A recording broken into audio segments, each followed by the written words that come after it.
Millionaire disguised himself as a construction worker, and this is how his fiancée's family treated him. The rising sun painted the New York City sky with shades of orange and pink when Jack Anderson opened his eyes, feeling the weight of the decisions that awaited him.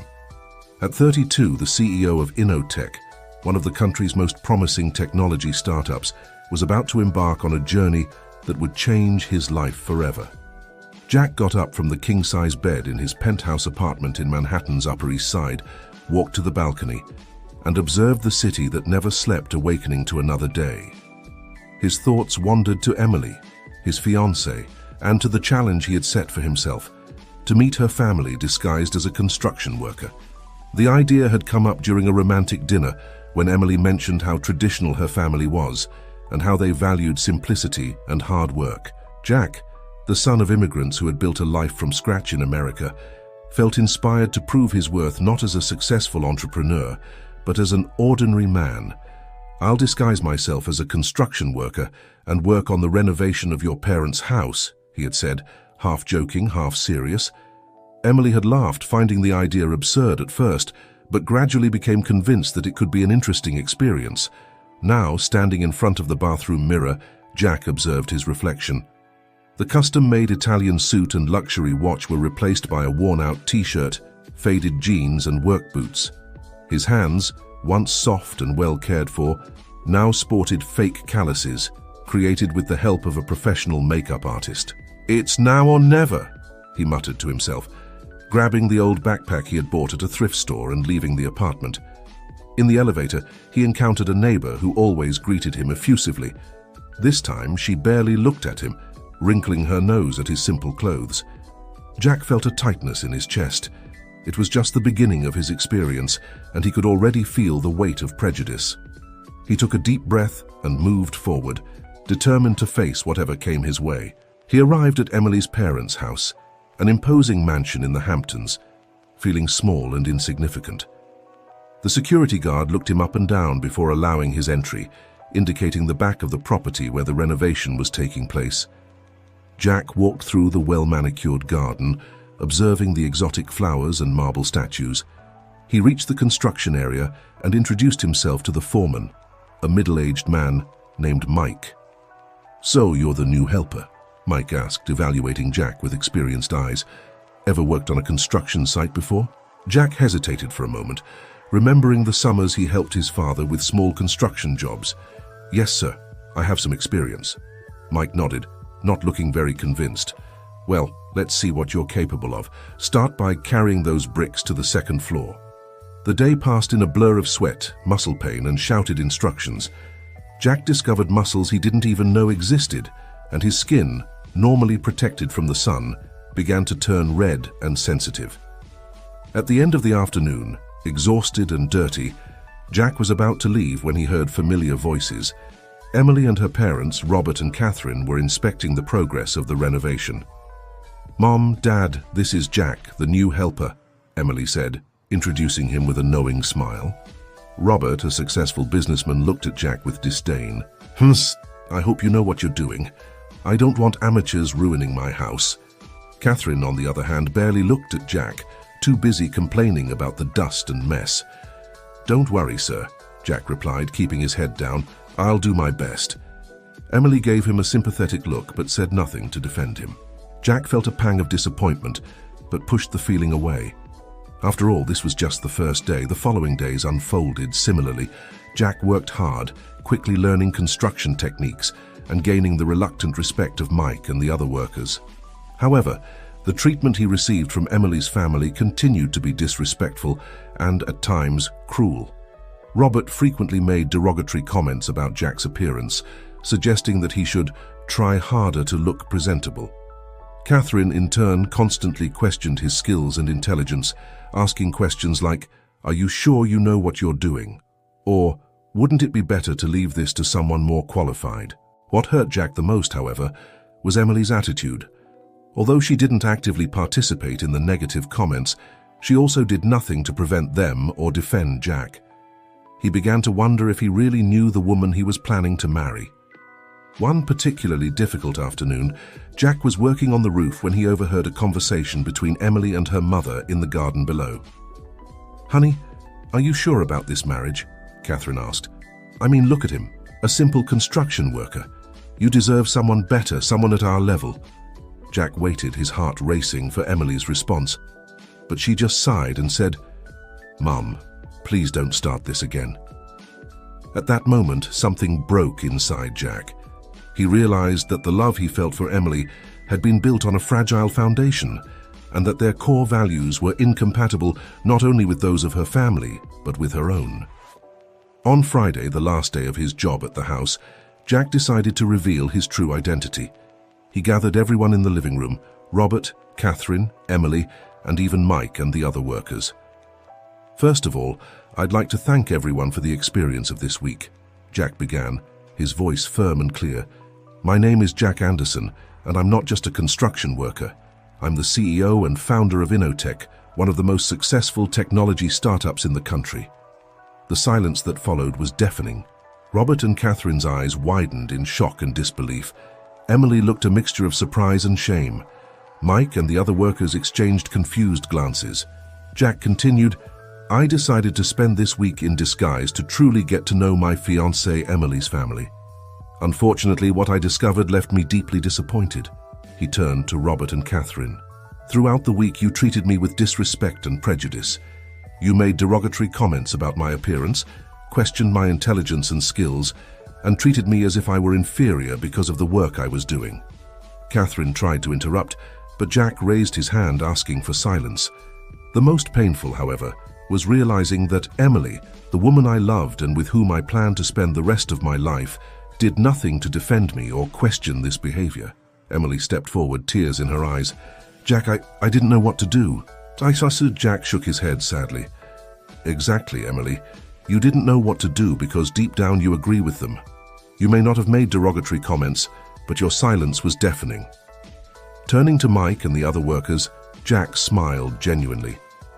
"You were the only ones who treated me with respect and dignity from day one. Thank you for teaching me so much, and for showing me the true value of hard work and camaraderie." Finally, Jack took the engagement ring out of his pocket and placed it on the center table. "Emily, I'm sorry, but I can't marry someone whose core values are so different from mine. Our engagement is over." With those words, Jack left the house, leaving behind a family in shock and a tearful fiancée. He knew his life would never be the same, but he felt an enormous weight lift from his shoulders. In the days that followed, the story of Jack Anderson, the CEO disguised as a construction worker, leaked to the press. Newspapers, magazines, and television shows clamored for interviews and statements. Jack, initially reluctant, realized he had a unique opportunity to address important issues about equality, respect in the workplace, and prejudices against construction workers. He decided to hold a press conference at Innotech headquarters. The auditorium was packed with journalists, cameras, and curious onlookers. Jack took the stage, wearing not an elegant suit but the same simple clothes he had worn during his week as a construction worker. "Good afternoon, everyone," he began, his firm voice echoing through the microphone.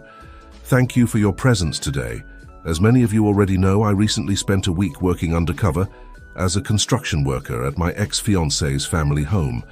What I experienced during that period opened my eyes to deeply rooted problems in our society." Jack paused, looking directly at the cameras. "We live in a world where a person's value is often judged by their appearance, their job, or the size of their bank account. This is fundamentally wrong and harmful to all of us." He continued, sharing details of his experience, the treatment he received, and the lessons he learned. "What impressed me the most," he said, "was the dignity and professionalism of the real construction workers. They taught me more about respect, teamwork, and perseverance in 1 week than I learned in years of business school." The audience was silent, absorbing every word. Jack could see tears in the eyes of some journalists, while others nodded in agreement. "That's why today I'm announcing the creation of the Tech Build program," Jack declared, his voice full of emotion. "This program will offer free technology training and job opportunities for construction workers who wish to transition to careers in the tech sector." A murmur of approval swept through the room. Jack continued, "But this isn't just about changing careers. It's about breaking barriers, challenging prejudices, and showing that a person's true value lies in their character, not their title or salary. He concluded the conference with an impassioned plea.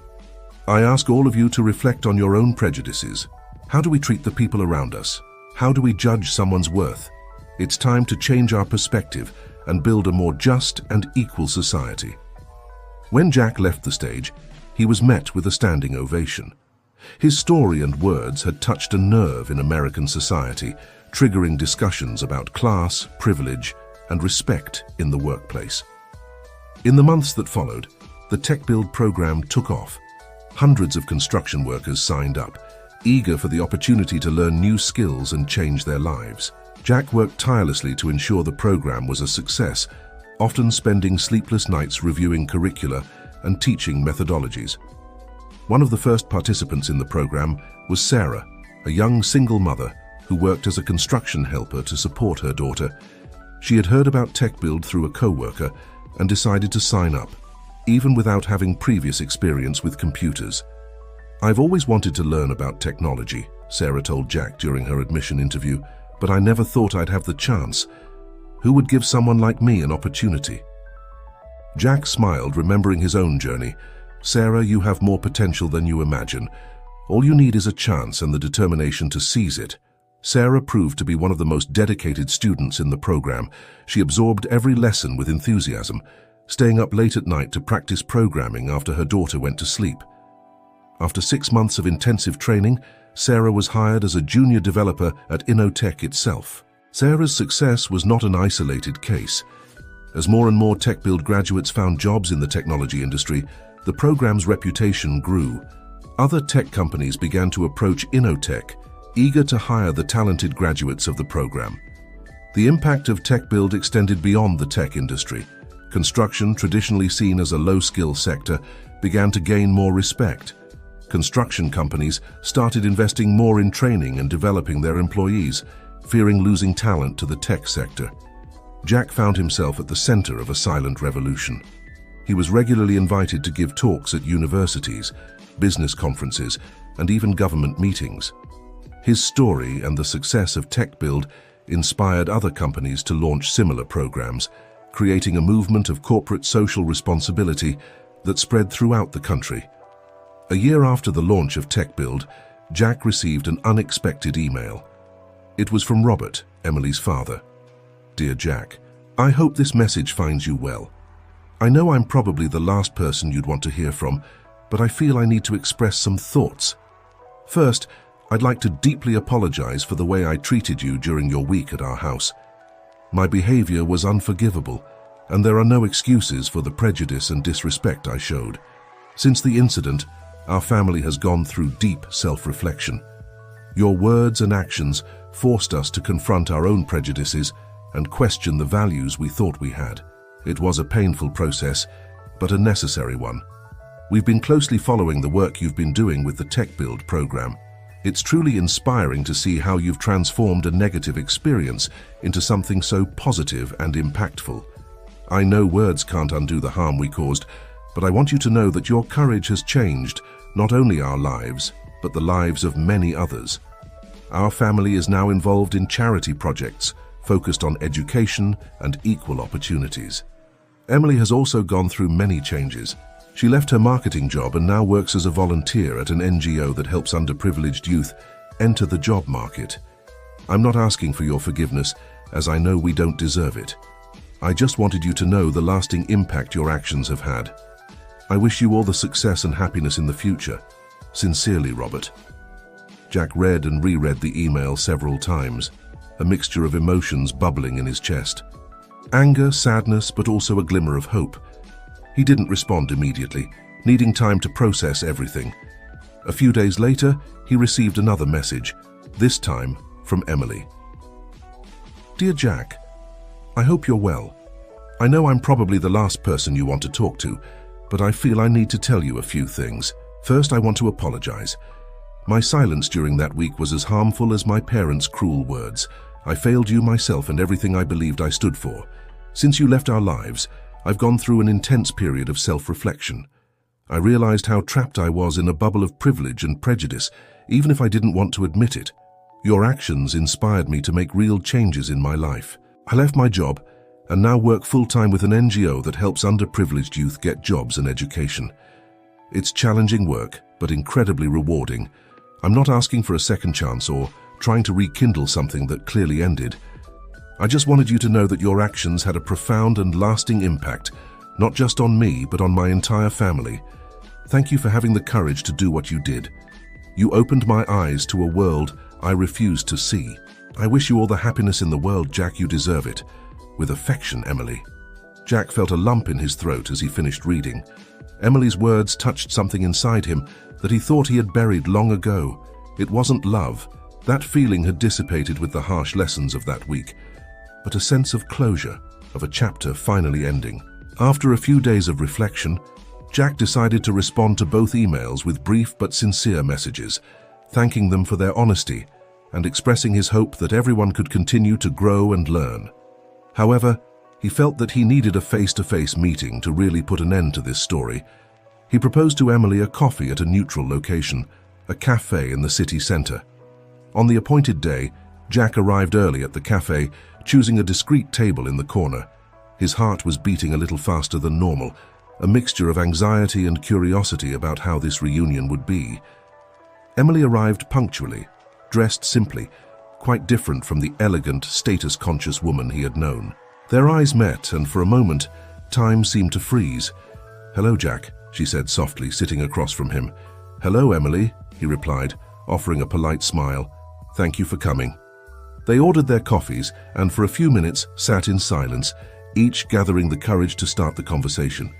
"I read your email," Jack finally began. "And your father's. I confess I was surprised." Emily nodded, her eyes lowered. "I understand it probably seems too late or insincere, but I want you to know that every word was true." Jack observed her for a moment, noticing the small changes in her face, the signs of stress and personal growth. "I believe you, Emily, and I'm glad to know that something positive came out of that terrible experience." They talked for almost 2 hours, sharing stories about their new life paths, the challenges they faced and the lessons they learned. Jack talked about Tech Build and the program graduates who were transforming their lives. Emily shared touching stories of the young people she helped in her volunteer work. As the conversation flowed, Jack realized that the charm he once felt for Emily had truly disappeared. He saw her now as a different person, someone who had grown and changed just as he had. But there was no longer that spark, that deep connection he once believed they had. As Emily talked about a recent project, Jack noticed a young waitress moving between the tables. There was something about her gentle smile and the way she interacted with customers that caught his attention. "More coffee?" asked the waitress, approaching their table with a coffee pot. "Yes, please," Jack replied, smiling. Their eyes met for a brief moment, and he felt an unexpected spark, a connection that caught him by surprise. "Thank you, Olivia," he said, reading the name on her badge. Olivia smiled back, her eyes sparkling. "You're welcome. Enjoy your coffee." As she walked away, Jack found himself following her with his gaze, a sense of curiosity and interest igniting in his chest. Emily noticed the subtle change in Jack's expression. "She seems nice," she commented with a knowing smile. Jack blushed slightly, turning his attention back to Emily. "Sorry, Emily laughed softly. "You don't need to apologize, Jack. Actually, I'm happy to see that you can move on. You deserve to find someone who shares your values and your vision of the world." Jack nodded, grateful for Emily's understanding. They finished their conversation on a friendly note, wishing each other the best and agreeing to keep occasional contact.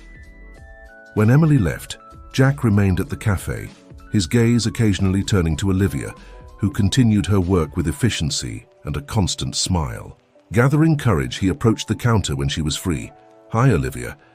I just wanted to thank you for the excellent service." Olivia smiled, her eyes lighting up. "Thank you. I'm glad you enjoyed it. You're Jack Anderson, aren't you? The founder of Tech Build?" Jack was surprised. "Yes, that's me. You know about the program?" "Of course," Olivia replied enthusiastically. "Actually, I'm thinking about applying. I've always been fascinated by technology, but never had the opportunity to study formally." The conversation flowed naturally from there. Jack discovered that Olivia was an avid reader, passionate about science and technology. She worked at the cafe to pay the bills while studying on her own, dreaming of one day entering the world of technology. "You know," said Jack, feeling a growing connection with Olivia, "we're always looking for passionate and dedicated people for TechBuild. If you're interested, I'd love to tell you more about the program." Olivia's face lit up. "Really, that would be amazing." They exchanged phone numbers, and Jack left the cafe with a sense of lightness and hope he hadn't felt in a long time. He had closed an important chapter of his life with Emily, but a new and exciting chapter seemed to be opening. In the weeks that followed, Jack and Olivia met several times. She enrolled in TechBuild and quickly stood out as one of the most promising students. With each meeting, Jack found himself more enchanted not only by Olivia's intelligence and dedication, but also by her compassion and worldview. One day, as they walked together through a park after a TechBuild class, Olivia stopped and looked at Jack seriously.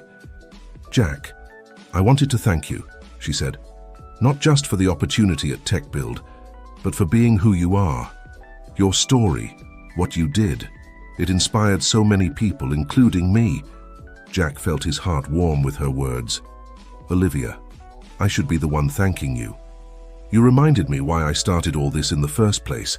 Seeing your passion, your dedication, it gives me hope for the future." At that moment, under the golden light of the sunset, Jack realized he had found something rare and precious. Not just a potential partner, but someone who shared his deepest values, his vision for a better world. As they continued their walk, animatedly discussing technology, dreams, and the future, Jack felt a deep gratitude. The journey that had begun with a difficult week as a construction worker had led him to places he could never have imagined.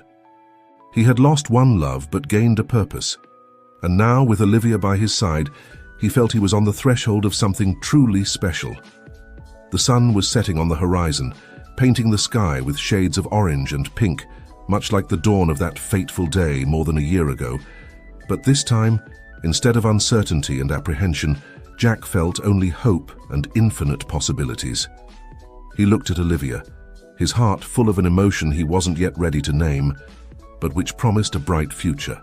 And as they walked side by side, Jack knew that this new journey would be the most exciting of all. Jack Anderson's life had come full circle. From a CEO disguised as a construction worker to the founder of a revolutionary program, he had experienced highs and lows that profoundly shaped who he was.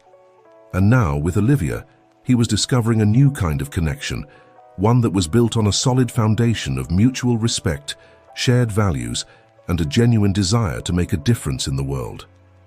In the months that followed, Jack and Olivia grew closer and closer. She graduated from the TechBuild program with honors and soon became one of Innotech's most talented developers.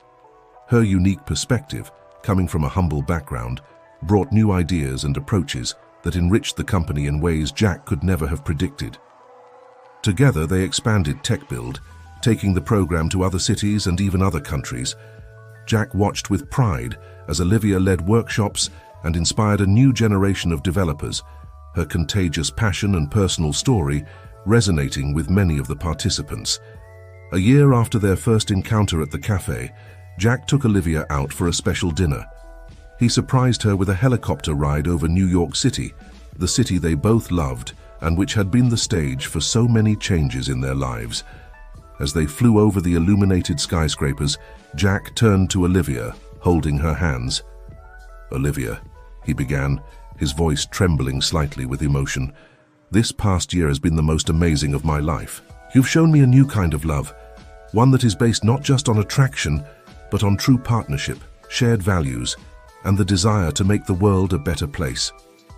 Olivia's eyes shone with unshed tears as she listened, a radiant smile on her face.